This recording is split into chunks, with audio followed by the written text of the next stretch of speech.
पंकजा पंकजाताई यांच्या हस्ते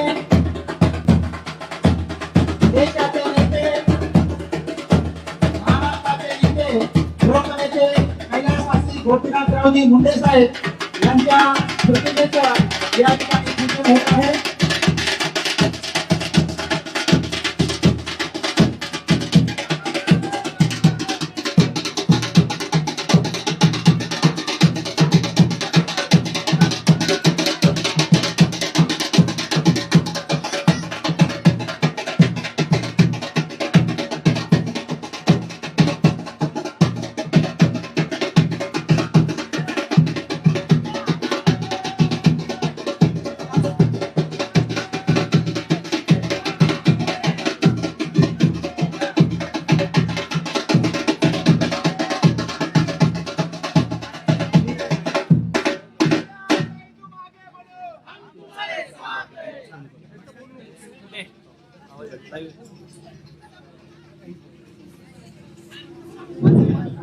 माननीय मंत्री महाराष्ट्राच्या रणरागिणी पंकजाताई गोपीनाथरावजी मुंडे साहेब यांचं या ठिकाणी आगमन झालेलं आहे. नांदेड महानगरपालिकेच्या निवडणुकीच्या प्रचारानिमित्त या ठिकाणी त्यांचं आगमन झालेलं आहे. त्यांच्या समवेत भोकर विधानसभा मतदारसंघाच्या लोकप्रिय आमदार आमच्या अतिथी श्रीजयाताई अशोकराव चव्हाण, तसेच राज्यसभा खासदार डॉक्टर अजितजी गोपचडे साहेब यांचं सुद्धा या ठिकाणी आगमन झालेलं आहे. सर्व मान्यवरांना मी नम्र विनंती करतो की त्यांनी येऊन स्थानापन्न व्हावं. आजच्या कार्यक्रमाचे अध्यक्ष म्हणून डॉक्टर अजितजी गोपचडे साहेब आजच्या या कार्यक्रमाचे अध्यक्ष म्हणून त्यांनी अध्यक्षीय स्थान स्वीकारावं अशी या ठिकाणी नम्र विनंती करतो. प्रमुख उपस्थिती म्हणून विशेष करून पंकजाताई गोपीनाथ मुंडे यांचं या ठिकाणी आगमन झालेलं आहे. आजच्या कार्यक्रमाच्या विशेष उपस्थिती आहेत त्यानंतर समोर स्टेजच्या समोर उभं टाकलेल्या सर्वांना विनंती करतो की त्यांनी बाजूला येऊन स्थानापन्न व्हावं, खाली बसून घ्यावं. स्टेजच्या बाजूला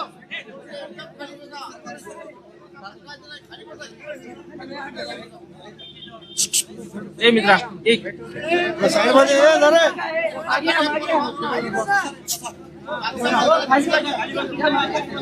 सर्वप्रथम या ठिकाणी पंकजाताई गोपीनाथरावजी मुंडे यांचं स्वागत करण्यासाठी मी माजी महापौर शैलजा स्वामी मॅडम यांना अशी विनंती करतो की त्यांनी या ठिकाणी पंकजाताईंचं स्वागत करावं. बाजूला थांबलेल्या सर्वांना विनंती आहे की त्यांनी बाजूला येऊन स्थानापन्न व्हावं. सर्व उमेदवार यांनी स्टेजवर यावं. सर्व उमेदवारांनी पंकजाताईंचं या ठिकाणी सर्वप्रथम स्वागत करावं, कारण विजयी सभा या ठिकाणी सर्वप्रथम पंकजाताईच्या नांदेड नगरीमध्ये होत आहे. भारतीय जनता पार्टीचा यानंतर अजितजी गोपचडे साहेब यांचं पण स्वागत या ठिकाणी सर्व उमेदवारांना विनंती करतो की त्यांनी अजितजी गोपचडे साहेब यांचं स्वागत करावं. समोर थांबलेल्या सर्वांना विनंती आहे की त्यांनी गडबड करू नका, खाली बसून या ठिकाणी शांतपणे या सभेचा आनंद घ्या. यानंतर भोकर विधानसभा मतदारसंघाच्या आमदार ऍडव्होकेट श्रीजया दिदी यांचं पण या ठिकाणी स्वागत होत आहे. किशोर स्वामी साहेब, शैलजा स्वामी मॅडम, सरिताताई, प्रशांत अण्णा, दयानंदजी वाघमारे साहेब या सर्व उमेदवारांना निश्चितच या मान्यवरांच्या या विजयी सभेने तुमचा गुलाल या ठिकाणी उठणार आहे, यामध्ये ते मात्र शंका नाही.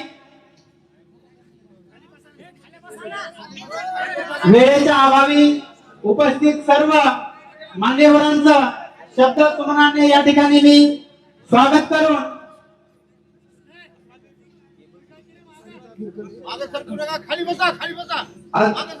या कार्यक्रमाचा प्रास्ताविक करण्यासाठी मी माजी महापौर श्रीजया शैलजा स्वामी मॅडम यांना अशी विनंती करतो की त्यांनी आजच्या या कार्यक्रमाचा प्रास्ताविक करावा.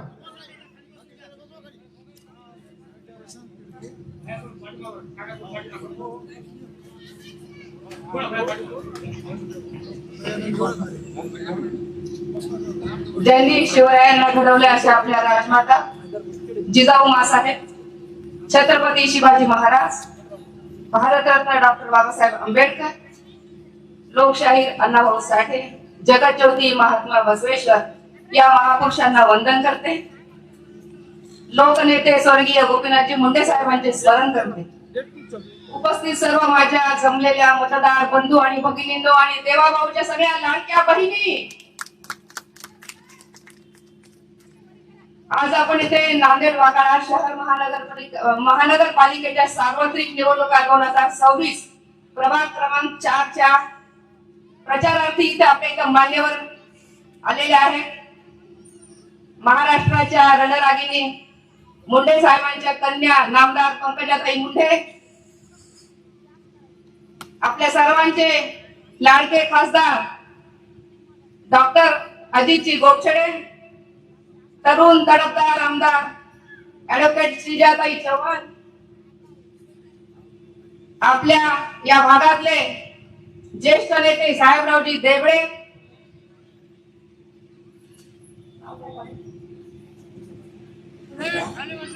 सुप्रियाताई पाटील रातोळीकर, मंचावर उपस्थित माझे पती किशोर स्वामी, अभिचारी उमेदवार भारतीय जनता पार्टीचे आणि मान्यवर आणि सर्व मतदार बंधू भगिनींनो, तुम्हाला माझा नमस्कार. पंकजाताई, ही आमच्या दोघांची मिळून या प्रभागातली 4थी निवडणूक आहे. या सगळ्या मतदार बंधू भगिनीने आम्हाला खूप प्रेम दिलेलं आहे आणि यांच्या मताच्या जोरावरच आम्ही इथे विकास कामं खासदार अशोकरावजी चव्हाण साहेबांच्या मार्गदर्शनाखाली करू शकलो. पंकजाताई, तुम्हाला सांगायला मला आवडेल की माझ्या प्रभागामध्ये सगळे जवळपास 90% विकास कामं आम्ही खासदार अशोकराव चव्हाण साहेबांच्या मार्गदर्शनाखाली पूर्ण केलेले आहेत. माझ्या प्रभागामध्ये महानगरपालिकेचे 2 अद्ययावत दवाखाने आहेत, जिथे नाममात्र 5 रुपये शुल्क आकारून रुग्णांना सेवा देण्यात येते. तिथे सगळे अद्ययावत सुशिक्षित डॉक्टर MD आणि MS गायनेकॉलॉजिस्ट तिथे आम्ही अपॉइंट केलेले आहेत. सगळा स्टाफ तिथे सगळा चांगला आहे आणि औषधाचा पुरवठा सगळा चांगला आहे. माझ्या प्रभागामध्ये इथल्या विद्यार्थ्यांची सोय व्हावी म्हणून की जे इथले गोरगरीब विद्यार्थी आहेत, जे स्पर्धा परीक्षाची तयारी करतात, तर त्यांना अभ्यासिका इथं उपलब्ध करून द्यावी म्हणून कैलासवासी डॉक्टर शंकररावजी चव्हाण साहेब यांच्या नावाने इथं आम्ही वातानुकूलित अभ्यासिका ते आम्ही उभारलेली आहे. आणि वैशिष्ट्य त्या अभ्यासिकेचं असं आहे की मुलींसाठी वेगळी आसन व्यवस्था आहे आणि मुलांसाठी वेगळी आसन व्यवस्था आहे. दोघांचे प्रवेशद्वारही वेगळे वेगळे आहेत. 100 मुलं आणि मुली तिथं बसतील आणि सगळ्या पुस्तकांचा पूर्ण त्यांना संच तिथं उपलब्ध करून दिलेला आहे. माझ्या भागातल्या सगळ्या पुढे येणारे जे अधिकारी होण्याचे स्वप्न मुलं मुली बघतात ते पूर्ण करण्यासाठी इथं आम्ही अभ्यासिका इथं तयार केलेली आहे. त्याच अभ्यासिकाच्या खाली त्याच बिल्डिंग मध्ये ज्येष्ठ नागरिक आणि महिला भगिनींसाठी आणि मुलांसाठी एक वाचनालय सुद्धा आम्ही तिथे तयार केलेला आहे. पंकजाताई, इथे प्रभागात 3 ठिकाणी ओपन जिम आम्ही बसवलेले आहेत, ज्या करून तुम्हाला तर माहिती आहे महिला स्वतःच्या शरीराकडे दुर्लक्ष करतात, कुटुंबाकडे जास्त लक्ष देतात आणि त्या महागड्या जिम मध्ये जाऊ शकत नाही. तर त्यांच्यासाठी आम्ही गार्डन मध्ये ओपन जिम आम्ही इथे बसवलेला आहे. प्रभागातले जवळपास मोठे मोठे सगळे मेन रोड आमचे नेते खासदार अशोकरावजी चव्हाण साहेब यांनी दिलेल्या निधीतून त्यांच्या मार्गदर्शनाखाली आम्ही सगळे पूर्ण केलेले आहे. ताई, इथे या भागाचा एक प्रश्न असा होता की पावसाळ्याचं जे पाणी आहे MGM कॉलेज कडनं आणि एअरपोर्ट कडनं हा सगळा उतार असल्यामुळे सगळं पाणी इथे येत होतं आणि इथल्या नागरिकांच्या घरामध्ये ते जात होतं आणि नागरिकांना खूप त्यांना त्रास व्हायचा. तर ते पाणी रोखण्यासाठी आम्ही जवळपास 1 करोड रुपये खर्च करून इथं नालीचं आमचं बांधकाम चालू आहे आणि ते काही दिवसात पूर्णत्वास येईल. पावसाळ्याच्या आधी इथल्या नागरिकांना पाण्याचा त्रास होणार नाही. आनंदनगर ते शोभानगर या रोडवरती डेकोरेटिव्ह लाईट पथदिवे आम्ही बसवलेले आहेत. त्या भागात जर काही तुम्ही एकदा गेला तर तुम्हाला असं वाटेल की आपण नांदेडमध्ये नाही आहोत, आपण मुंबईला आहोत की काय. खासदार अशोकरावजी चव्हाण साहेब, श्रीजयताई यांचं आमच्याकडे पूर्ण लक्ष आहे. त्यांच्या मार्गदर्शनाखाली उरलेले सर्व छोटे छोटे जे अंतर्गत रस्ते आहेत, कारण या सगळ्या नगरांची कनेक्टिव्हिटीसाठी आम्ही सगळ्यात आधी मुख्य रस्ते घेतले. अंतर्गत रस्ते या काही पुढील 5 वर्षात जे काही थोडे 10% काम राहिलेले नाल्यांचं ते आम्ही पूर्ण करू, याचा निश्चित तुम्हाला मी विश्वास देते. लोक हो, तुम्हाला तर माहिती आहे 2 महिन्यापूर्वी आपण गीतानगर शारदानगरच्या रोडचं भूमिपूजन इथं केलेले. त्यावेळेस गोपछडे साहेब होते आणि आपल्या श्रीजय ताई सुद्धा होत्या. तर त्यावेळेस साहेबांनी आपल्याला सगळ्यांना शब्द दिलेला आहे की मी या प्रभागासाठी मी निधी बिलकुल कमी पडू देणार नाही. त्यावेळेस जवळपास 5.5 ते 6 कोटीचा निधी साहेबांनी दिलेला आहे. गोपछडे साहेबांनी मला तेव्हा विचारलं होतं की हा निधी तुमचा कोणी दिलाय, काय दिलाय? तर मी त्यावेळेस साहेबांना सांगितलं होतं की अशोकराव चव्हाण साहेबांचं लक्ष पूर्ण नांदेडवर आहे आणि विशेष करून आपल्या प्रभाग 4 वरती तर त्यांचं पूर्ण लक्ष आहे. मी तुम्हाला विश्वास देते की येत्या 5 वर्षामध्ये या भागातील सगळी विकास कामं, पाण्याचा प्रश्न तर सुटलेलाच आहे. कारण तुम्हाला माहिती आहे स्वर्गीय डॉक्टर शंकरराव चव्हाण साहेबांनी बांधलेल्या विष्णुपुरी धरणामुळे शेतकऱ्यांना तसंच नांदेड मधल्या सगळ्या लोकांना पाण्याचा कधीच तुटवडा झालेला नाही. मी आणि माझे पती 4 टर्म पासून या तुमच्या प्रभागातून तुम्ही निवडून दिलेला आहे आम्हाला. मी तुम्हाला विश्वास देते की माझ्यासोबत आमचा अनुभव दोघांचा आणि हे सगळे आमचे तरुण तडफदार उमेदवार प्रशांत खिडके, दयानंद वाघमारे आणि सरिताताई बिरकले हे आमचा अनुभव आणि यांची मेहनत या जोरावरती सगळ्या भागाचा राहिलेले कामं निश्चित पूर्ण करतील. लोक हो, तुम्हाला मला एवढंच म्हणायचं आहे की तुम्ही चुकूनही मताचं विभाजन होऊ देऊ नका. एकही जर तुम्ही विचार दुसरा केला तर तुम्हाला तर माहिती आहे सगळ्यांचं एक मत झालं तरच प्रभागाचं काय. आपल्या घरात सुद्धा तीच परिस्थिती असते. एक जरी वेगळा विचार केला तर घराची आपली प्रगती थांबते. तसंच प्रभागाचं सुद्धा आहे. मित्र, तुम्हाला मला विनंती करायची आहे, बिलकुल तुम्ही एकही इकडचा विचार करू नका. आम्हाला चौघांनाही भरघोस मतांनी विजयी करा आणि तुमची राहिलेली कामं पूर्ण करून द्या. कारण की आपले सर्वांचे लाडके पंतप्रधान नरेंद्रभाई मोदी देशात, राज्यात तुम्हा सर्वांचे लाडके मुख्यमंत्री देवाभाऊ आणि नांदेड जिल्ह्यामध्ये आपल्या सर्वांचे लोकनेते खासदार अशोकराव चव्हाण साहेब यांनीच विकास केलेला आणि तेच पुढे विकास करणार आहेत. त्यामुळे तुमचं मत हे कमळालाच असू द्या आणि चौघांना असू द्या, एवढी मी तुम्हाला नम्र विनंती करते. ताई पंकजाताई, हनुमानगडचं आणि गोपीनाथ गडाचं एक विशेष नातं आहे, तुम्हाला मी इथे सांगायला मला आवडेल. गेल्या 6 वर्षापासून आमचे इथले काही बांधव गोपीनाथ साहेबांच्या जयंतीला इथून पदयात्रा करून 12 डिसेंबरला गोपीनाथ गडावर जातात आणि त्याचं सगळं आहे ते मार्गदर्शन आहे ऍडव्होकेट रमेश भात्रक आणि त्यांची टीम सगळे तिथे येतात. त्यामुळे त्याच्यामुळे ताई सुद्धा आपल्या प्रभागाकडे लक्ष देतील याचा मला विश्वास आहे. तुम्ही सर्वांनी भरघोस मताचं दान आमच्या चौघांच्या पदरात टाका. तुमच्या विश्वासाला आम्ही पात्र राहू एवढीच तुम्हाला ग्वाही देते आणि थांबते. जय हिंद, जय महाराष्ट्र.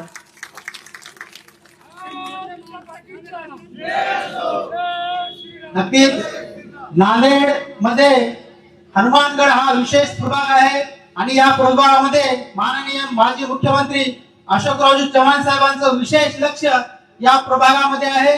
यानंतर आपुलिया हिता असे तो जागता धन्य माता पिता तयाचिया कुळी कन्या पुत्र होतीचे सात्विक तयाचा हरिक वाटे देवा अशा माजी मुख्यमंत्री अशोकराव चव्हाण यांच्या सुकन्या भोकर विधानसभा मतदारसंघाच्या लोकप्रिय आमदार आमच्या दिदी ज्यांनी आपल्या कर्तृत्वातून विरोधकांना एक शब्द सुद्धा बोलण्याची संधी दिली नाही अशा तडाखेबंद आमदार शिरसाट दिदी यांना अशी विनंती करतो की त्यांनी या ठिकाणी मार्गदर्शन करावं.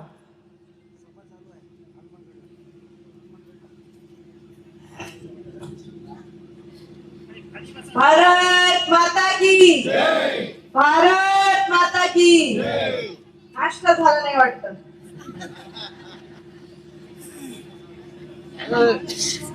आज हनुमानगड इथे आहोत तर आपल्याला जय श्रीराम बोललंच पाहिजे. जय श्रीराम बोलो, जय श्रीराम.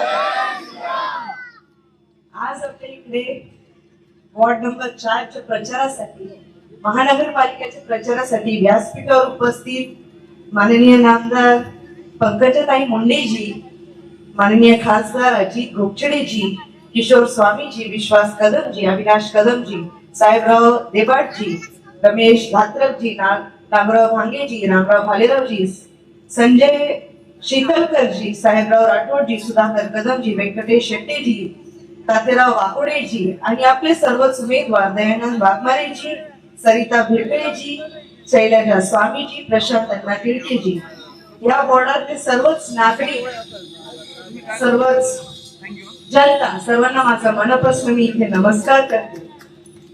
आज आपण इकडे सर्वच प्रचाराला आलेलो आहोत. खरं म्हणलं तर मला 1 वर्षापूर्वी माझ्या प्रचाराची आज आठवण येते, कारण पहिली सभा आणि पहिली रॅली झाल्यानंतर पंकजाताई माझ्या सभेला होते आणि त्याचा निकाल तुम्ही पाहिलेलाच आहे. त्यामुळे मला असं वाटतं प्रभाग क्रमांक 4 पंकजाताईचे पायगुण आणि गुड लक आपल्याला या प्रभागाला मिळालेलाच आहे. त्यामुळे ह्या प्रभागाचा विजय नक्कीच होईल अशी मनात विश्वास आहे माझ्या. महानगरपालिकेसाठी विविध आपण विकासाची कामं केलेले आहेत, विविध गोष्टी आपल्यापर्यंत पोहोचवण्याचा प्रयत्न केलेले आहेत. नांदेड हा शहर 20 वर्ष अगोदर काय होत आहे, नांदेडचा आजचं शहर आपण पाहिलं तर जमीन आसमानाचा फरक दिसतो. विकास हा गतीने होताना दिसतो. आपल्याकडे राज्यात म्हणावं, केंद्रात म्हणावं, आपल्याकडे एवढे चांगले फक्त नेतृत्व असले, तसेच केंद्रात आपल्याकडे मोदी साहेब आहेत, राज्यात आपल्याकडे देवेंद्र फडणवीस साहेब आहेत. आज त्यांची सुद्धा दुपारी सभा आहे. मी ती विनंती करेल आपण सगळेच त्या सभेला सुद्धा उपस्थित राहावं. त्यांचं सुद्धा मार्गदर्शन, नांदेडचं ब्लूप्रिंट, नांदेडला नव्याने काय आपण विकास आणू शकतो, या सगळ्या गोष्टीचं ते तिकडे खुलासा करणार आहे. त्यामुळे त्या सभेसाठी आपण सर्वच तिकडे उपस्थित राहावं. नांदेड जिल्ह्याचं प्रेम ज्यांच्या मनात नेहमी राहिलेले तेच आपले माननीय खासदार अशोकरावजी चव्हाण साहेब. ते खूपच वेळा त्यांच्या भाषणात बोललेले की सर्वात अगोदर माझं प्रेम माझ्या बायको मुलं नाही तर माझा नांदेड जिल्हा आहे आणि हा प्रेम ते नेहमीच कायम ठेवतात. आपल्याकडे हरित क्रांती जनक माजी मुख्यमंत्री वसंतराव नाईक साहेबांचा इकडे पुतळा उभारलेला आहे. आपल्याच वॉर्डात तिकडे जिजाऊ मातांचा पुतळा सुद्धा, जिजाऊ सृष्टी अतिशय सुंदर आताच भेट दिली, ती सुद्धा आपल्या वॉर्डात आहे. महात्मा बसवेश्वर महाराजांचा पुतळा असतील, महात्मा ज्योतिबा फुले, सावित्रीबाई फुले, छत्रपती राजर्षी शाहू महाराज स्मारक असे अनेक ठिकाणी आपल्याकडे पुतळ्यांचं विविध विकास काम दिसतो. तसंच तरोडा भागात आपल्याला 2 किलोमीटर लांबीचं वॉकिंग ट्रॅक ओपन जिम आता शैलजा ताईंनी म्हटलेलं ते आपल्या भागातले नांदेड शहरातले महापौर सुद्धा राहिलेले अतिशय सुशिक्षित चांगल्या प्रकारे ते त्यांचं महापौरचं पद निभवलेलं. तर मला असं वाटतं सुशिक्षित आहेत, आपल्या वॉर्डाचं त्यांना सगळं ध्यान आहे. आपल्या वॉर्डात नवीन काही गोष्टी पाहिजेत, महिलांसाठी काय केलं पाहिजे. महिलांबरोबर आठवलं, लाडक्या बहिणी किती आहेत माझ्या इकडे, लाडक्या बहिणी. पण ताई माझी लाडकी आजी कुठेतरी नाराज आहे हो. माझ्या लाडक्या आजी आजोबासाठी सुद्धा आपल्याला काहीतरी केलं पाहिजे ही आपल्याला मी विनंती करेल. आणि नक्कीच या पुढच्या अधिवेशनात आपल्याला बजेट सेशन आहे, ज्येष्ठांसाठी सुद्धा काहीतरी निधी उपलब्ध आपण करून द्यायला पाहिजे, मी आपल्याकडे विनंती करेन. आपल्याला माहिती आहे नांदेड जिल्ह्याची कनेक्टिव्हिटी आपल्याकडे किती सुंदर प्रकाराने वाढलेली आहे.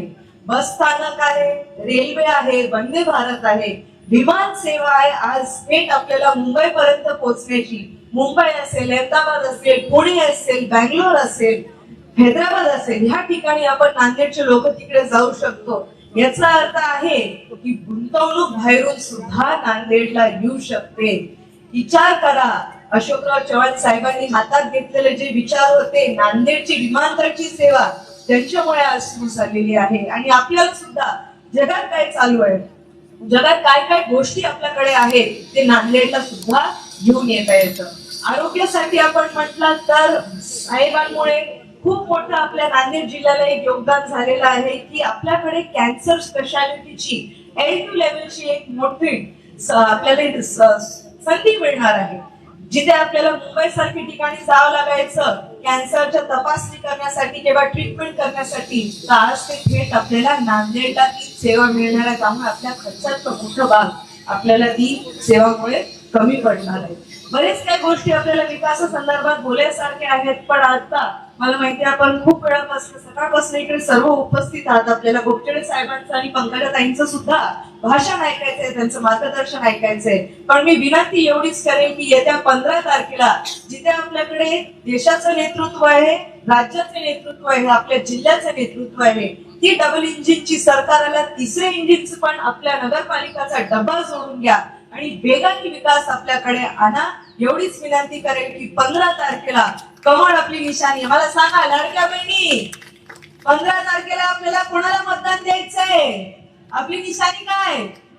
कमळ. चारही उमेदवार जे आपल्या वॉर्ड मध्ये उभे आहेत, चारही उमेदवारांना माझी अशी विनंती आपल्या सर्वांना असेल, इकडे दयानंद वाघमारे जी आहेत, सरिता भिपळे जी आहे, शैलजा स्वामी जी आहेत, प्रशांत तिडके जी आहेत, या चौघांना कमळ या समोर साहेबांचे शिपाई म्हणतात हे सगळ्यांना.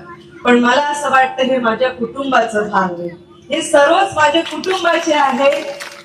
मी त्यांच्यासाठी जर प्रचार करणार नाही, फिरणार नाही, तर मला असं वाटेल मी माझ्या कुटुंबाकडे दुर्लक्ष केलेलं आहे. त्यामुळे महानगरपालिका असावं, नगरपालिका असावं, नांदेड जिल्हा असावं, आपल्या विकासाचा प्रश्न अशोकराव चव्हाण साहेब बनाव, शंकरराव चव्हाण साहेब बनाव, त्यांच्या सोबतच आपल्या नांदेड जिल्ह्याचा विकास ही त्यांची आशीर्वाद असतील, शंकरराव चव्हाण साहेबांचे आशीर्वाद असतील, अशोकराव चव्हाण साहेबांचं भक्कम पाठबळ आपल्याला मिळत असेल. त्यामुळे येत्या 15 तारखेला आपल्या सर्वांना कमळ या निशाणी समोर सर्वच 2 मतपेटी असणार, इकडे 2 मतपेटी समोर जिथे जिथे आपल्याला कमळाची निशाणी दिसली तिथे तिथे समोर कमळाचं बटन दाबून या सर्वच नगरसेवक सेविकांना विजय करा. मी माझे 2 शब्द इकडे थांबवते.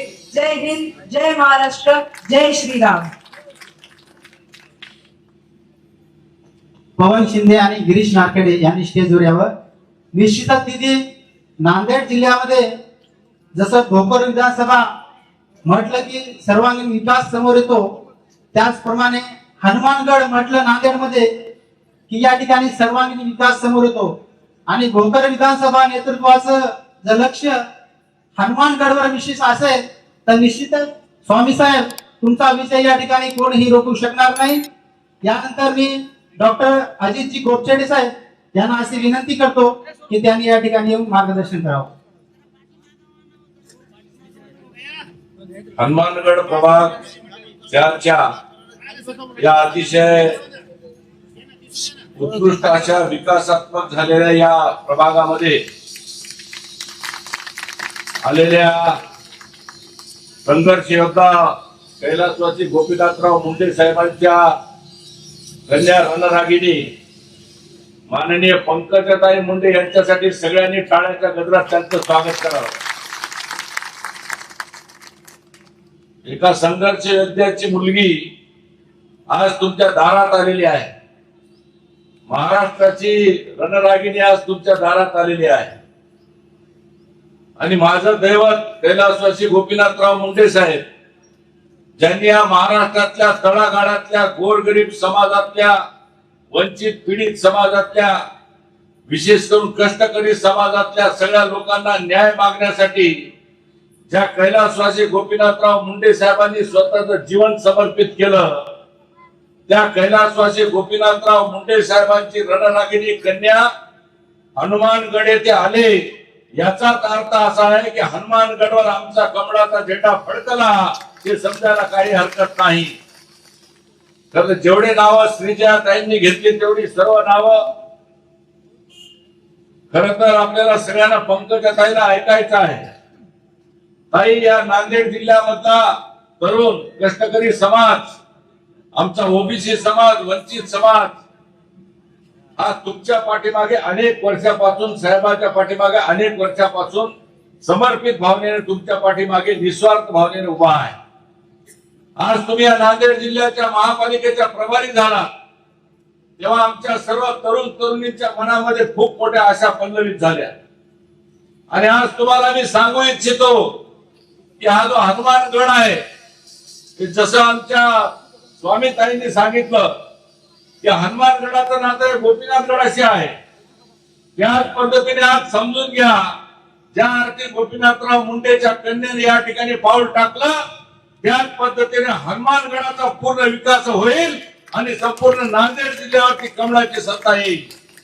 परंतु मला एक फक्त विचारायचं आहे स्वामीताई, बिरकलेताई, जिटके पाटील आणि दयानंदजी वाघमारे, आज पंकजाताईच्या पाठीमागे एवढा सगळा समाज उभा आहे.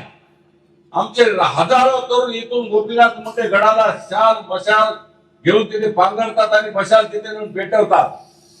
पण मला तुम्हाला सगळ्यांना विनंती करायची आहे, किशोर स्वामी साहेब, माझ्या या तरुणांना जेव्हा महापालिकेमध्ये 2/3 मेजॉरिटी येईल तेव्हा माझ्या या समाजातल्या मुलांना देखील भविष्यामध्ये या महापालिकेच्या माध्यमातून न्याय द्यावा लागेल. कारण या तरुणांनी स्वतःच रक्ताचं पाणी करून पायी जाऊन गोपीनाथरावांच्या तिथं मशाल घेऊन जातात. त्यामुळे माझ्या या तरुणांकडे या तरुणींकडे देखील त्याच भावनेने निवडून आल्याच्या नंतर आपण लक्ष ठेवलं पाहिजे, अशी माझी तुम्हाला या ठिकाणी विनंती आहे. दुसरी एक गोष्ट मला इथे सांगायची आहे. मला आता किशोर स्वामी म्हणत होते, इथले लोकप्रतिनिधी निवडून आलेले जे आमदार आहेत, सगळं मी केलं, सगळं मी केलं, सगळं मी केलं. अरे तुम्ही काय केलं? उगम तर देवेंद्र फडणवीसाकडून होतो ना. राज्याचे मुख्यमंत्री कोण आहेत? देवेंद्र फडणवीस आहेत. आमच्या मंत्री कोण आहेत? पंकजाताई आहेत. शेवटी इथे निधी कोणाच्या माध्यमातून येतो? मुख्यमंत्र्याची सही झाल्याच्या नंतर निधी येत असतो. तर जो काही या भागाचा विकास झालाय तो देवेंद्र फडणवीसांच्या सरकारमुळे विकास झालेला आहे, हे मला इथल्या लोकप्रतिनिधीला, इथल्या आमदारांना सांगायचं आहे. माझं केलं, मी केलं. अरे तुम्ही केलं म्हणजे काय केलं? मुख्यमंत्र्यांना परवानगी दिल्याच्या नंतर झालं ना. तर त्याच्यामुळे या भागातल्या सुजाण नागरिकांनी लक्षात ठेवावं, भारतीय जनता पार्टीचा मुख्यमंत्री या महाराष्ट्राचा मुख्यमंत्री आहे. भारतीय जनता पार्टीचा मुख्यमंत्री देवेंद्र फडणवीसांच्या माध्यमातून सहीच्या फटकाराने या ठिकाणी निधी येतो. तर इथला निधी कोणत्याही आमदाराला नाही, त्याचं श्रेय आमचे माननीय मुख्यमंत्री देवेंद्र फडणवीस साहेब आणि माननीय पंकजाताई मुंडे यांच्यासाठी तुम्ही टाळ्याच्या गजरात त्यांचं अभिनंदन केलं पाहिजे. तर मनातले समज काढून टाका. तुमच्या मनामध्ये वेगवेगळ्या पद्धतीचे गैरसमज निर्माण केले जातील. आम्ही केलं, आम्ही केलं. त्यांनी केलं नाही. माझ्या मुख्यमंत्र्यामुळे हा सगळा विकास घडायला लागलेला आहे. आणि माझी विनंती आहे, बिरकलेताई असतील, दयानंद वाघमारे असतील, शैलजा किशोर स्वामी असतील आणि प्रशांत अण्णा असतील. आता प्रशांत अण्णाची ताकद मोठी आहे, पण या भागात माझ्या प्रशांत अण्णाला ताकद द्यावी लागेल.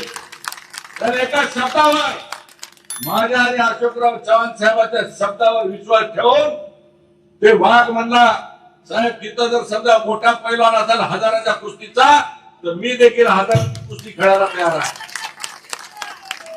ते एकच मागत नाही. त्याला दुसऱ्या प्रभागामध्ये सांगितलं होतं, याला म्हणलं तुझ्या समोर एक पैलवान येणार आहे, आहे का तयारी तुझी लढवायची? ताई त्याला अर्ध्या मिनिटामध्ये म्हणलं, गण ठोकून मांडी ठोकून तुम्ही पूर्णपणे ताकदीने लढाई खेळायला तयार. या भागाला धन्यवाद दिलं पाहिजे. जेव्हाही आपल्या राजकीय जीवनामध्ये, पॉलिटिकल करिअर मध्ये असे प्रसंग येतात, त्यावेळेस त्या माणसाची परीक्षा बघितल्या जाते. आणि आमच्या आणि अशोक चव्हाण साहेबांच्या परीक्षेमध्ये पास झालेला हा वाघ, याला बहुमतानं याच्यासोबत 3 उमेदवारांना तुम्ही निवडून द्या. मी तुम्हाला विनंती करतो, या प्रशांत अण्णाला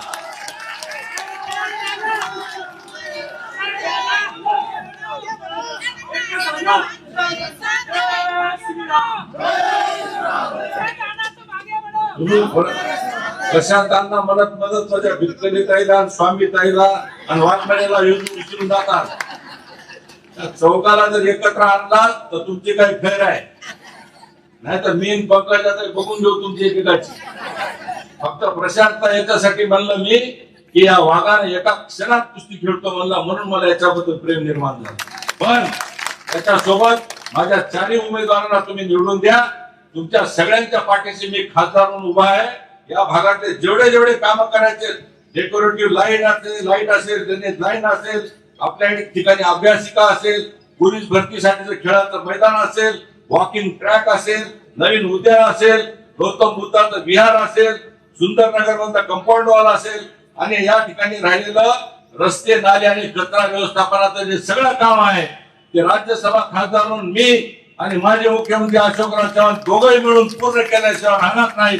फक्त एवढीच विनंती आहे, ज्या दिवशी भरभरून कमळाचं मतदान मतपेटीमध्ये दिसाल त्याच दिवशी तुम्हाला सगळ्याला मी आणि खासदार अशोकरावजी चव्हाण साहेब विकासाची गंगा या हनुमानगड मध्ये आणल्याशिवाय राहणार नाही. निश्चितच पंकजाताईचा आशीर्वाद आमच्या पाठीशी राहील. मी पंकजाताईंना विनंती करतो, की विशेष प्रेम या भागावर तुमचं आणि या भागातल्या जनतेचं आहे. या भागातली जनता ही सदैव तुमच्यासोबत कृतकृत राहणार आहे. ही भागातली जनता पंकजाताईला आपलं दैवत मानणारी जनता आहे. पंकजाताईवर जर प्रेम असेल तर या मतपेटी कमळाच्या फुलानं भरभरून द्या. पंकजाताई पुन्हा तुमच्या विजयी यात्रेला गुलाल लावल्याशिवाय राहणार नाही. आणि स्वतःहून या ठिकाणच्या सर्व कार्यकर्त्यांना विनंती आहे की पंकजाताईंना आणि गोपीनाथ मुंडेला स्मरून या भागामध्ये कमळाच्या फुलाचं बहुमत द्यावं एवढीच विनंती करतो आणि थांबतो. धन्यवाद. जय हिंद, जय महाराष्ट्र, जय श्रीराम. नक्कीच साहेब, तुमच्या परीक्षेमध्ये प्रशांत अण्णा हे विशेष प्रावीण्यासह या ठिकाणी पास होतील हा विश्वास या मतदारसंघामधून दिसतोय. पंकजाताईचं मार्गदर्शन होण्यापूर्वी या ठिकाणी एक 2-3 सत्कार आणि पक्षप्रवेशाचा कार्यक्रम आहे. या ठिकाणी हनुमानगड ते गोपीनाथगड गोपीनाथ मुंडे प्रतिष्ठानच्या वतीनं या ठिकाणी ताईंचं स्वागत होत आहे. त्यानंतर अपूर्व देशमुख उमेदवार प्रतिनिधी यांच्यातर्फे सुद्धा या ठिकाणी ताईंचं स्वागत होईल आणि त्यानंतर पक्षप्रवेश होतील. अपूर्वा देशमुख.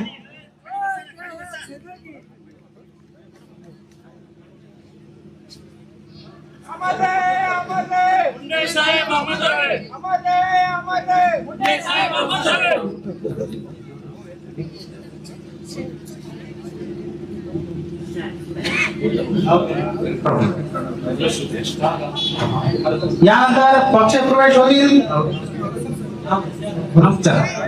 सर्वप्रथम पवन शिंदे शिवसेनेचे कार्यकर्ते आहेत, त्यांचा या ठिकाणी पक्षप्रवेश होईल.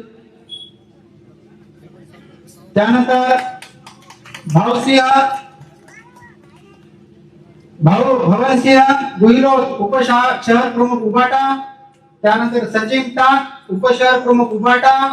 पवनजी शिंदे शिवसेना कार्यकर्ते. पप्पू सोनटके, मनोजसिंह ठाकूर, अनिल केंद्रे, सय्यद इसाक लिंगावकर, शेख चांद. त्यानंतर गजानन कदम, सरदार पटेल, सुभाषराव मांजरामकर व मोहम्मद सोहेल मोहम्मद मानोदीन यांची इच्छा आहे की स्वामी साहेबांनी त्यांना दस्ती टाकावी. त्यानंतर कांगणे सर, खुशालरावजी कांगणे. या ठिकाणी मी विशेष करून सांगतो, मुस्लिम बांधवांचे या ठिकाणी चांदबाई यांनी प्रवेश केलेला आहे. खरंच मी धन्यवाद देतो भाजपमध्ये प्रवेश केल्याबद्दल. मोहम्मद शरीफ.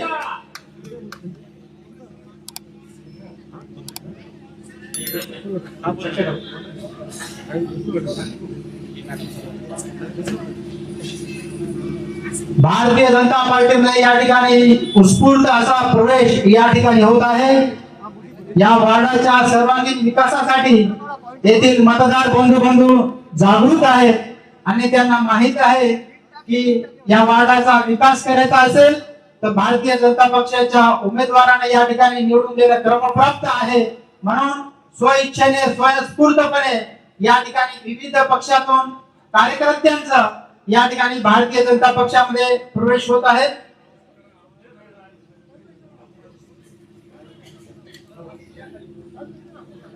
अपूर्वा देशमुख उमेदवार प्रतिनिधी यांनी ताईंचं स्वागत करावं, त्यांची इच्छा आहे स्वागत करण्याची.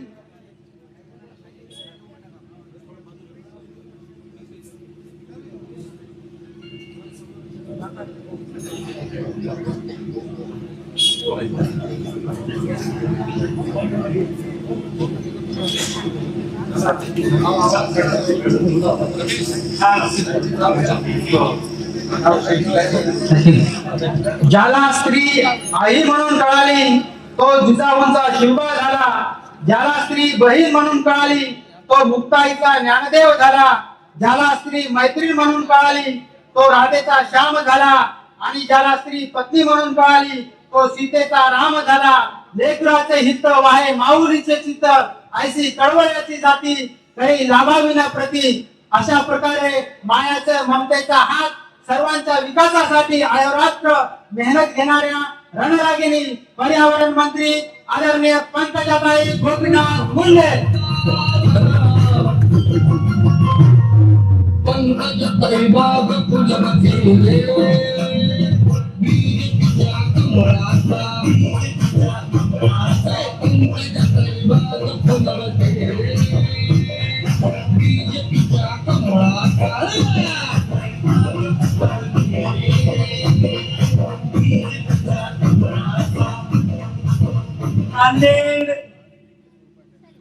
महानगरपालिका, नांदेड वगळा महानगरपालिकेच्या निवडणुकीमध्ये प्रभाग क्रमांक 4 हे हनुमानगड, त्याच्या नावातच हनुमान आहे आणि हनुमान ज्या ध्वजावर विराजमान असतो तिथे विजयच असतो हे आपण पाहिलेलं आहे.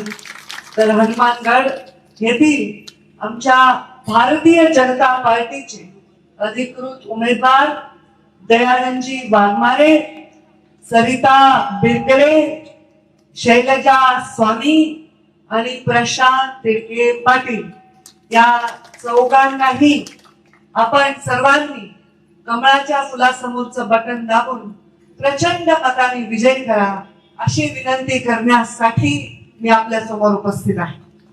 माझ्या राजकीय जीवनामध्ये मला अनेक भूमिका मिळाल्या. त्या भूमिका साहजिक आहे माझ्या पित्याच्या संस्कारांनी, त्यांच्या विचारांनी प्रभावित आहेत. मुंडे साहेबांच्या चरणी अर्पित आहेत. पण मुंडे साहेबांनी जे संस्कार दिले त्याप्रमाणे माझ्या जीवनाच्या विचारांमध्ये फार मोठा प्रभाव आज आपल्या पूर्ण महाराष्ट्राची आऊ जिजाऊ यांचा आहे. आज जिजाऊ सृष्टीने पाहिली, कर्मांच्या घरी पाहुणचार स्वीकारला आणि सुंदर अशी सृष्टी तिथे उभारली आहे. या देशामध्ये सर्वात जास्त जर आपण कुणावर प्रेम करावं तर ते आपल्या आईवर करावं आणि ती आई आहे आपली भारत माता. आपल्या मातेच्याही पलीकडे भारत माता आहे असं म्हणून जे घडले त्यांच्यामुळे आपण स्वतंत्र देशाचे नागरिक आहोत. पण त्याही पूर्वी परकीय आक्रमणापासून आपल्या देशाला स्वराज्य स्थापनेची गरज आहे. या स्वप्नाचं बीजारोपण ज्या जिजाऊने केलं त्या पराक्रमी जिजाऊच्या चरणी मी नतमस्तक होते. मुंडे साहेबांच्या पश्चात मी संघर्ष यात्रा केली. त्या संघर्ष यात्रेची सुरुवात सिंदखेड राजाला जिजाऊंच्या जन्मस्थानापासून झाली. कारण स्वराज्य हे नुसतं एकदा स्थापित करून चालत नाही, वेळोवेळी त्याचं बीजारोपण करावं लागतं आणि त्यासाठी त्या संघर्ष यात्रेत मी केली. आमच्या पुण्यश्लोक अहिल्यादेवी होळकर यांच्या जन्मस्थानी चौंडी येथे गेले, नायगाव येथे क्रांतीज्योती सावित्रीबाई फुले यांच्या जन्मस्थानी गेले, रमाईच्या चरणी नतमस्तक झाले. छत्रपती शिवरायांकडे जिजाऊंचा आशीर्वाद होता. पुण्यश्लोक अहिल्यादेवी समाजामध्ये एक धर्म कार्य करत करत आपल्या जीवनामध्ये उत्तम राज्यकर्त्या झाल्या आणि आपण सगळ्या ज्या आज लाडक्या बहिणी आहोत त्या इथे स्वाभिमानाने आणि आत्मविश्वासाने वावरत आहोत. हे आपल्या क्रांतीज्योती सावित्रीबाई फुले आणि महात्मा फुले यांचा आपल्यावर फार मोठा एक उपकार आहे तसं म्हणायला हरकत नाही. आपण आज बघितलं की हनुमानगडामध्ये स्वामी त्यांनी भाषण केलं आणि त्या भाषणात त्यांनी सांगितलं पती त्यांच्या बाजूच्या मोठात उभे आहेत. म्हणजे चांगलं आहे, जोडीने काम करायची संधी फार कमी लोकांना मिळते. तर तुम्हाला जोडीने महानगरपालिकेमध्ये काम करायची संधी आहे. पण त्यांनी जे विचार सांगितला, आमच्या मंचावर उपस्थित आमचे आमदार, आमची छोटी बहीण म्हणायला हरकत नाही, आमच्या श्रीजयाताई यांच्या नावात श्री आणि जय दोन्ही आहे, त्या श्रीजयाताई, आमचे बंधू, आमचे युवा मोर्चापासूनचे सहकारी, आमचे खासदार गोपचेनेजी, मंचावर उपस्थित आमचे चारही उमेदवार डॉक्टर विकास कदम, अविनाश कदम, साहेबराव देवडे, रमेश घात्रक, व्यंकटेश साठे, संजय पाटील दातोळेकर, सुधाकर कदम, आकाश घात्रक हे सगळ्यांच्या साक्षीने सांगू इच्छिते की या नांदेड महानगरपालिकेचा विकास हा करण्यामध्ये हनुमानगड या भागामध्ये जो विकास या नगरसेवकांनी केला आहे त्यांच्या पाठीवर शाबासकीची थाप म्हणून आणि नवीन लोकांना आपण येणाऱ्या काळामध्ये विश्वास म्हणून येणाऱ्या आपण निवडणुकीमध्ये कमळाच्या फुलासमोरचं बटन दाबून प्रचंड मताने विजयी केलं पाहिजे. आमच्या देशाचे प्रधानमंत्री नरेंद्र मोदी, मी म्हटलं की भारत मातेवर प्रेम करणं हे भारतीय जनता पार्टीच्या संस्कारातलं पहिला नियम. देशाच्या पुढे कोणी नाही अशा प्रकारची भावना असणाऱ्या प्रधानमंत्री नरेंद्र मोदींनी आपल्या देशामध्ये अनेक योजना सामान्य गरिबांसाठी केल्या, अनेक योजना शेतकऱ्यांसाठी केल्या. त्यांच्या संस्कारावर आमचे देवेंद्र फडणवीस हे राज्याचे तिसऱ्यांदा मुख्यमंत्री झालेले आहेत, त्यांच्या संस्कारावर हे काम करत आहेत. आज अशोकरावजी चव्हाण आमच्या सोबत आल्याने आमची ताकद फार मोठ्या प्रमाणात वाढलेली आहे. आणि हा जो संगम आहे तो मंगलमय संगम आहे आणि विजयाकडे नेणारा संगम आहे, हे आपल्याला येणाऱ्या निवडणुकीमध्ये सिद्ध करायचं आहे. आज लाडक्या बहिणी इथे उपस्थित आहेत. आता लाडक्या बहिणींचं काय सांगावं, तुम्ही साध्या सुध्या बहिणी नाही. एखाद्या बहिणीला सांगितलं नवऱ्याला किंवा सासरच्यांना की माझ्या भावाला सांगेन ते म्हणजे तुझ्या भावाला कोण घाबरायलंय. पण आता असं नाही, माझा भाऊ काही साधा सुद्धा नाही, मुख्यमंत्री आहे असं धमकावून बहीण सांगू शकते. आणि या बहिणीत भेद नाहीये, या बहिणीमध्ये कुठलाही जाती धर्माचा भेद नाही. माझ्या मुस्लिम बहिणी सुद्धा तेवढ्याच धमकावून सांगू शकतात की मी देवेंद्र फडणवीसांची लाडकी बहीण. माझ्या हिंदू बहिणी सुद्धा तेवढ्याच धमकावून सांगू शकतात की मी देवेंद्र फडणवीसांची लाडकी बहीण. ह्याच्यामध्ये कुठल्या रंगाचा भेद नाहीये, ना पांढरा आहे, ना पिवळा आहे, ना निळा आहे, ना हिरवा आहे, ना भगवा आहे. हे सगळे रंग फक्त माणुसकीचे रंग आहेत. आणि माता भगिनीच्या पाठीमागे आपली शक्ती उभं करणार आहे आमचं सरकार. आता देशाचं आमचं सरकार, राज्यात आमचं सरकार, या राज्याच्या प्रत्येक देशाच्या कानाकोपऱ्यातले मुख्य सगळे राज्य बघा. तुम्ही हरियाणा बघा, तुम्ही दिल्ली बघा, तुम्ही पण मध्य प्रदेश बघा, तुम्ही राजस्थान बघा, या सगळ्या राज्यांमध्ये तुम्ही बघा, गुजरात बघा, भारतीय जनता पार्टीचं सरकार आहे. आताच बिहारची निवडणूक पूर्ण गाजली, तिथे सुद्धा फार मोठ्या बहुमताने भारतीय जनता पार्टीचं सरकार आलं. नुकत्याच स्थानिक स्वराज्य संस्थेच्या निवडणुका झाल्या, त्याच्यामध्ये ते राज्यामध्ये अव्वल पक्ष कोणता असला तर भारतीय जनता पार्टी आहे. जर दिल्ली पासून गल्लीपर्यंत सगळीकडे जर भारतीय जनता पार्टीचा बोलबाला आहे, तर प्रभू श्रीरामाचं नाव घेतल्याबरोबर हजर होणाऱ्या हनुमानगडामध्ये भाजपाचं सरकार का नाही. विश्वास आहे मला की या सगळ्या टीम, आमचे गोपचेरी जे आहेत, आमचे पूर्ण भाजपची टीम आहे, अशोकरावजी चव्हाण यांचा वर्दीर्घ अनुभव आहे, त्या टीमने विजय मिळवणारच आहे. पण विजय नुसता विजय मिळवून आतापर्यंत खूप विजय मिळवले. लोकांनी या देशामध्ये अनेक सरकार पाहिली, या देशामध्ये या राज्यामध्ये अनेक नेत्यांनी प्रमुख पद भूषवली. पण विकासाला केंद्रबिंदू मानून गरिबांचं कल्याण करणाऱ्या आमच्या नेत्याच्या नेतृत्वाखाली आम्ही जेव्हा इथे काम करतो तेव्हा गरिबाच्या कडे आमचा केंद्रबिंदू असतो, विकास हा आमचा केंद्रबिंदू असतो. आणि आता लोक कोणत्याही भूलथापांना बळी पडणार नाही, कुठल्याही भेदभावाला बळी पडणार नाही. लोक फक्त आणि फक्त विकासाकडे बघणार आहे. तुमच्या घरात पाणी कोणी दिलं, तुमच्या दारात रस्ता कोणी दिला, तुमच्या दारातली नाली कोणी साफ केली, लाडकी बहिणीचा तुमच्यापर्यंत रेग्युलर पैसा पुरवणार सरकार कोणी, हे डोक्यात आलं नाही इतक्या वर्षात कोणाच्या. त्या लाडक्या बहिणींना शक्ती दिली पाहिजे, हे ज्यांच्या मनातून उद्भवलेलं आहे त्यांच्या पाठीमागे जनता. आणि बघा, तुम्ही कोणत्याही भूलथापांना बळी पडू नका. मी असं ऐकलं परवा बैठकीमध्ये, मुख्यमंत्री आपण बावनकुळे साहेब आले होते, बैठक घेत होते, की अशा काही अपप्रचार आमच्या नगरसेवकांनी सांगितले की भाजपला जर मतदान केलं तर लाडकी बहीण बंद होईल. कसं होईल रे? कोणाचं सरकार राज्यात? माहितीच आहे, मान्य, पण मुख्यमंत्री कोण आहे? फडणवीस साहेब आहेत. जर ते कोण आहेत? ते भारतीय जनता पार्टीचे कार्यकर्ता, ते नेता, हा त्यांचा प्रवास आहे. मग जर मुख्यमंत्री जर स्वतः फडणवीस आहेत तर ही योजना बंद होऊच शकत नाही. त्यामुळे कोणीही या भूलथापांना बळी पडू नये. मी पर्यावरण मंत्री आहे, मी पशुसंवर्धन मंत्री आहे. मी आधी माझा परिचय ज्यांना नसेल त्यांना सांगेन, मी ग्रामीण विकास मंत्री राहिले, महिला बाल विकास मंत्री राहिले, रोजगार हमीची मंत्री राहिले आणि जलसंधारण मंत्री राहिले. या राज्यामधल्या ज्या योजना पूर्ण दुसऱ्या राज्यांनी ज्यांचं अनुकरण केलं, त्या योजना डिझाईन करण्याचं भाग्य मला लाभलं. जलयुक्त शिवासारखी योजना केली, टँकर मुक्त जिल्हे केले, मुख्यमंत्री ग्राम सडक योजना केली, टीचरच्या ज्या ऑनलाईन ट्रान्सफर केल्या, भ्रष्टाचार मुक्त असं व्यवस्था केली. आता हे मला काम दिलेला म्हणजे लोकांची सेवा करायची सोडून आता निसर्गाची सेवा करायची. कारण निसर्ग वाचला तर लोक वाचते.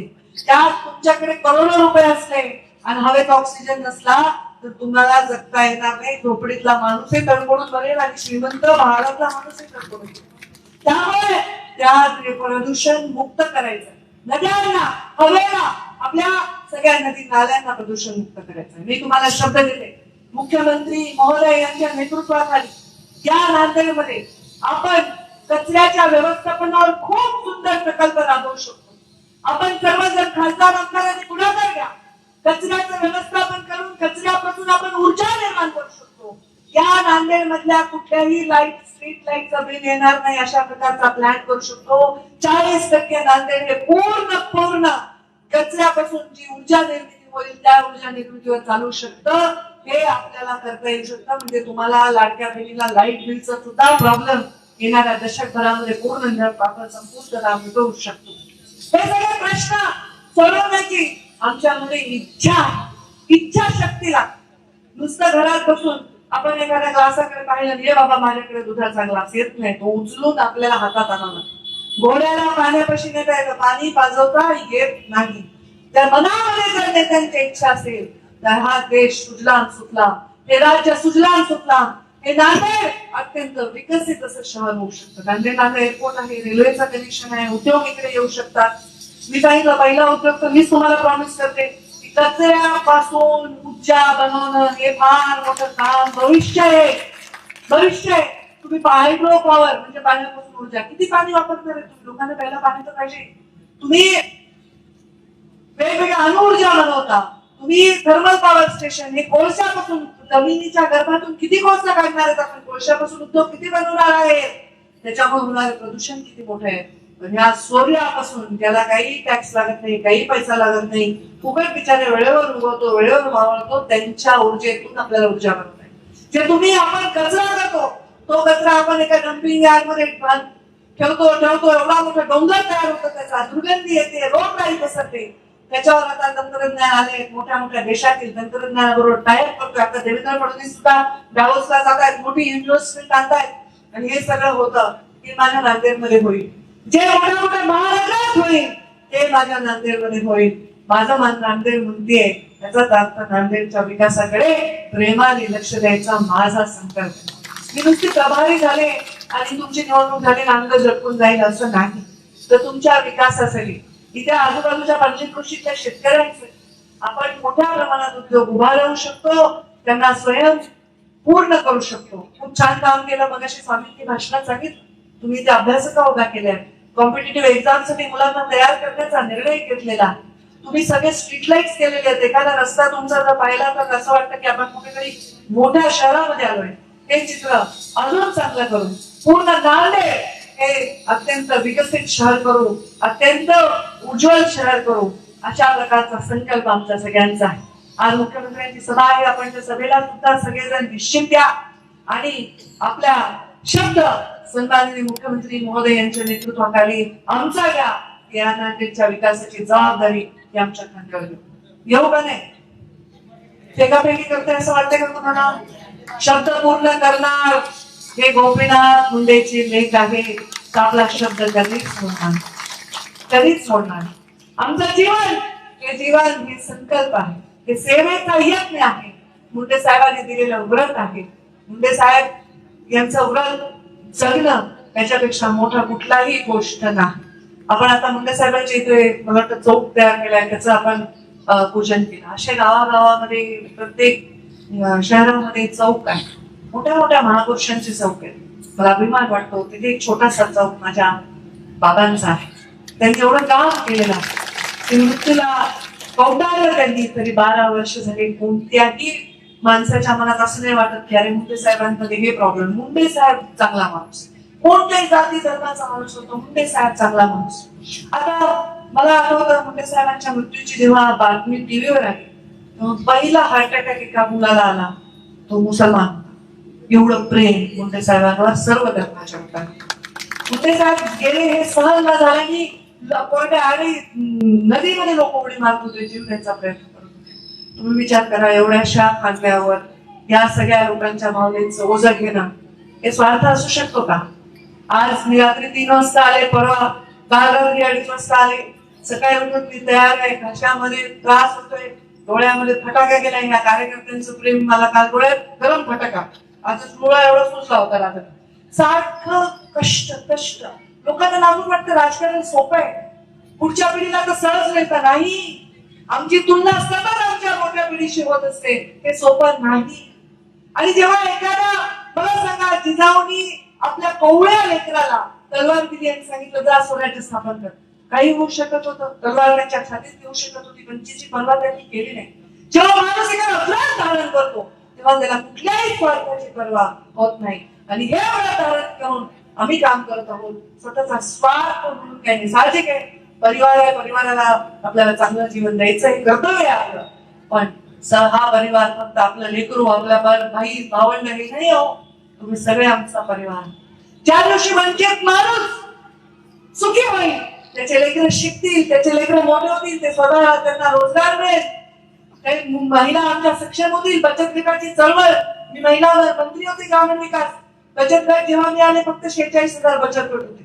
4.5 लाख बचत गट तयार केले आणि संभाजीनगरला स्वतः प्रधानमंत्री नरेंद्र मोदी यांच्या हस्ते बचत गटांचा कार्यक्रम घेतला. बचत गटाची चळवळ मोठी केली. 0% व्याजदराने बचत गटांना कर्ज तयार केले. श्रीयाजी तुम्ही पुढाकार घ्या. या नांदेडमध्ये सुद्धा बचत गटाची मोठी चळवळ आपण निर्माण करून या महिलांना नुसतं लाडकी बहीण नाही तर स्वतःच्या पायावर स्वयंरोजगार तयार करून त्यांना स्वतःच्या पायावर उभं राहा. महिलांना स्वतःच्या पायावर उभं राहणं म्हणजे कुटुंब पूर्ण मोठं होणं असतं. एक स्त्री शिकली तर पूर्ण समाज शिकत असतो, सुशिक्षित होत असतो. कारण ती स्वतःसाठी खर्च करत नाही. मला सांगा बरं, लाडक्या बहिणीचे जे आलेले पैसे त्याच्यातून तुम्ही कोणी चांगली पैठणी किंवा काठापदराची साडी घेतली? सांगा बरं, घेतली का? सांगा बरं एखादी अशी बहादर महिला आहे जिने मला पैसे मिळाले, 4-5 महिन्याचे पैसे मी जमा केले आणि सोन्याची नथ घेतली किंवा स्वतःचं गंठण जर जास्त सोनं टाकलं. आता मी म्हणणार नाही सोन्याचं गंठण घेतलं, भाव बापरे कठीण आहे. सोनं लागून पाहिलं तरी घाम फुटायला. पण सोन्याच्या गंठणावर थोडं जास्त पॉलिश सगळं गेलं का कोणी? सांगा काय केलं तुम्ही त्या पैशाचं? काय केलं? हे म्हणाले संसाराला लागले, हँडल झाला का? नाही तर नवरा म्हणा हा आले का तुझे ते बहिणीचे पैसे घेऊ नका, सरळ मुख्यमंत्र्याला फोन करा, नाही तर मला करा, मी त्यांना बोलते. पण ह्या पैशाचं तुम्ही काय केलं? मी सांगते काय केलं, खरं सांगते. पहिले तर तुम्ही लपवून ठेवले.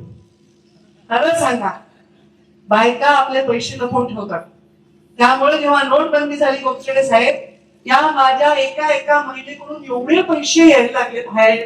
ते नवरा म्हणतो मी तुला तेवढं मागतो तेवढं कधी देत नाही, ते एवढे पैसे ठेवले म्हणून काटकेच करते हो बिचारी. संसारासाठी एक रक्ताचा एक थेंब जाते आणि म्हणून ते पैसे वाचून म्हणजे मोदीजींनी काय केलं, नोटबंदी केल्यावर महिलांचे 2.5 लाख रुपये त्यांनी सांगितलं जमा करा. त्यांना ते स्वातंत्र्य दिलं. त्यांना भारतातली महिला गुंज सोनं आणि ते एक नाणं जमवणारी महिला. आणि या महिलेकडे हे पैसे जमा झाले. क्या करते आपा? मेरा सलवार सूट खरीदते कि खुद के ऊपर खर्चा करते? नहीं. जब बच्ची को कोचिंग क्लास जाना होता है और पति बोलता है मेरे पास पैसे नहीं, तो ये आपा हमारी जो छोटे से कहीं रखे हैं बुरखे के अंदर या सलवार सूट के दुपट्टे के अंदर जो पैसा रखा है वो निकाल के देती, बोलती जा बच्ची ये तेरे क्लास का फीस भर. बरोबर आहे का नाही? एखादा नवरा कर्जाने बेजार झालाय, खर्च जमत नाही, सदरा फटलाय, चप्पल फाटली. ही माझी माऊली जाते गावाच्या बाजारात एक दिवशी देवळातून येता आणि चालली एक चप्पल घेते आणि नवऱ्याला हळूच ती फाटकी चप्पल काढून मी ठेवते की घ्या, ती तुमच्यासाठी ती चप्पल आहे, तुमच्या चप्पलला ठोका पडले 10 वेळा शिवताय. की माझी माऊली स्वतःसाठी नाही खर्च करत. खोकून सासूचा जीव चालाय. कप सिरप काही परवडत नाहीये, 4-4 दिवसाला लागायले. नवरा गंभीर आहे, आता कप सिरप लागते, पुढच्या आठवड्यात संपलं का, बाटली संपली का? तुम्ही काळजी करू नका, मी आणून ठेवलेले आहे. ह्याच्यासाठी दिले तो तुम्हाला पैसे. पुन्हा अजून काय असते माहिती? एखादा भाऊ आला घरी, काही जणी घरांच्या चालत असते, कुलपाची चावी सासूकडे असते. भावाला कपभर चहा द्यावा, वाटीभर शिरा द्यावा. त्या माऊलीला स्वातंत्र्य नाही. आणली बाबा पाव किलो रवा, थोडस दूध, थोडस साखर आणि थोडस तूप घालून आपल्या भावाला वाटीभर शिरा करते. हे पण स्वातंत्र्य नाही की हो? स्वतःच्या घरात ज्या घराची तुम्ही स्वामिनी आहात त्याचा एक कवडी द्यायचा अधिकार सुद्धा या महिलेला नाही. तो तुम्हाला दिलाय देवेंद्र फडणवीसांच्या सरकार. स्वतःसाठी खर्च करत नाही. सगळे मी पण लपवून ठेवते पैसे आणि मला पण जमवून पण आपल्याच घरच्यांसाठी आपण खर्च करतो. मुलाच्या वाढदिवसाला त्याला एखादी भेट देतो, आपल्या आईला काहीतरी देतो. माहेरी जावं वाटलं तर आता 50% नाही, आता तुम्हाला फ्रीज. बरोबर आहे की नाही? आणि हे सगळं तुमच्यासाठी केलंय. तुम्ही स्वावलंबी व्हा. हे आता करायची गरज आली ना. नाही तर जुन्या अध्यात्म तुम्ही पुराण भागवत सगळं ऐका. शक्ती समाज चालवत होती. शक्ती, ज्या शक्तीशिवाय शिव देखील शव आहे. बरोबर आहे. ती शक्ती चालवत होती. तुम्ही कधी बघितलं का की लक्ष्मी, सरस्वती आणि महाकाली यांच्यामध्ये कोणी लुडबुड केली आहे? एक युद्ध करत होती, एक संचलन करत होते, ती विद्यादान करत. आता ह्यांचं मंत्रालय फिक्स होतं, त्यांचं कर्तव्य फिक्स होतं. पण नंतरच्या काळात स्त्रियांना दाबण्याचं काम होतं. स्त्री शिकू शकत नाही, स्त्री नोकरी करू शकत नाही, स्त्री ती गोषा करायला पाहिजे. ह्या सगळ्या गोष्टी त्या स्त्रीच्या गुणांना बांधून ठेवण्यासाठी झाल्या. आता एक एक गोष्ट परत एकदा त्यांना मुक्त करून त्या शक्तीचं हे युग आहे. मी प्रत्येक सभेत गेल्या काही दिवस झाले सांगते की हे कलियुग आहे.